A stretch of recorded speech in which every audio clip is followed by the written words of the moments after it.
nyckelharpa is a Swedish folk instrument, perhaps best described as a cross between a viola and a typewriter. The wooden tangents that you press to change notes on the 4 main strings give it a rickety, clacky, handmade sound, and the 12 sympathetic strings give it this wonderful, ethereal, otherworldly, magical sound.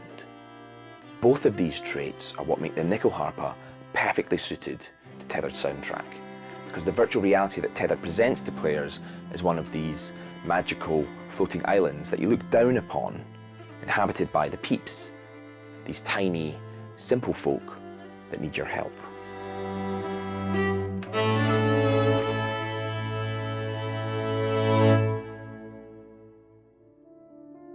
So the roles that the soundtrack plays are to score the majesty and beauty of the landscapes, and it scores the struggle of the peeps against the resource-hungry critters that come to attack them at night. But it also keeps the experience fairly chilled. Tethered is a strategy game, so there can be quite a lot going on, and the ambient music helps keep the player super focused.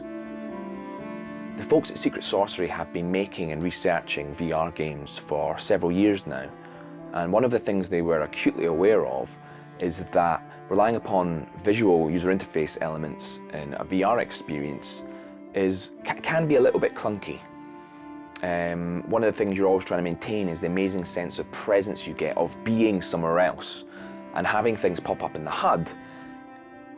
It's not that it doesn't work on a utilitarian level, it just can take you out of the experience a little bit and remind you that you're not actually somewhere else and that you're just playing a game.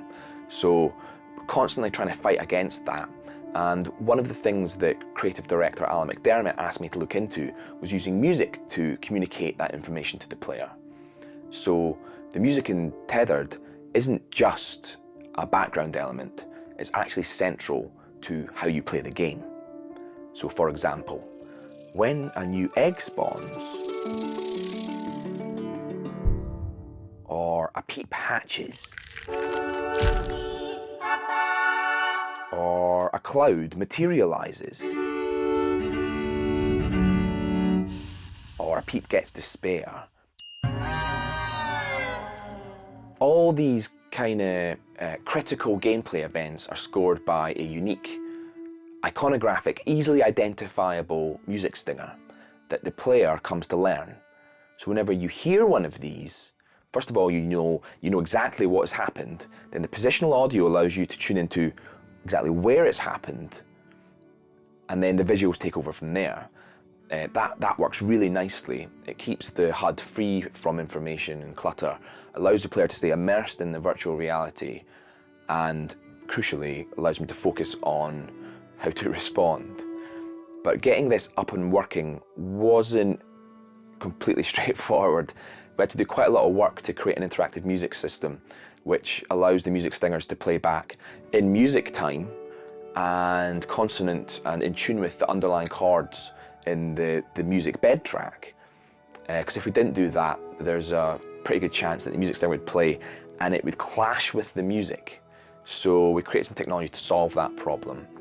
And when it's all kicking off in the game and there's all lots of different gameplay events happening and all vying for your attention, it sounds pretty awesome to hear the music stingers all matching up with the music under there. It makes the experience really seamless whilst giving you all this crucial information.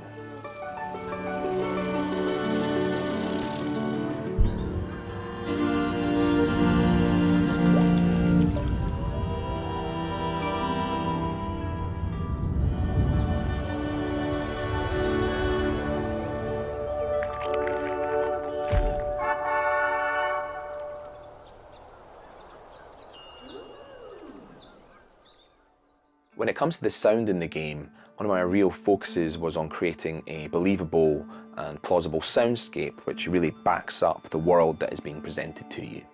So for example, when the peeps are busy going about the tasks that you have set them, be that, mining and gathering resources, chopping wood, construction, building things, and or fighting, the sounds of these activities fill the air and communicate that information back to you.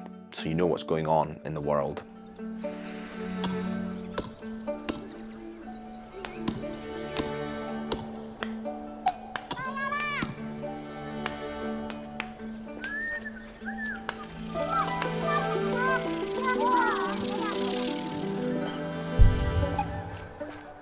And then there's nice touches like when you have created a building, if you lean in and get close enough, you can hear what is going on inside that building.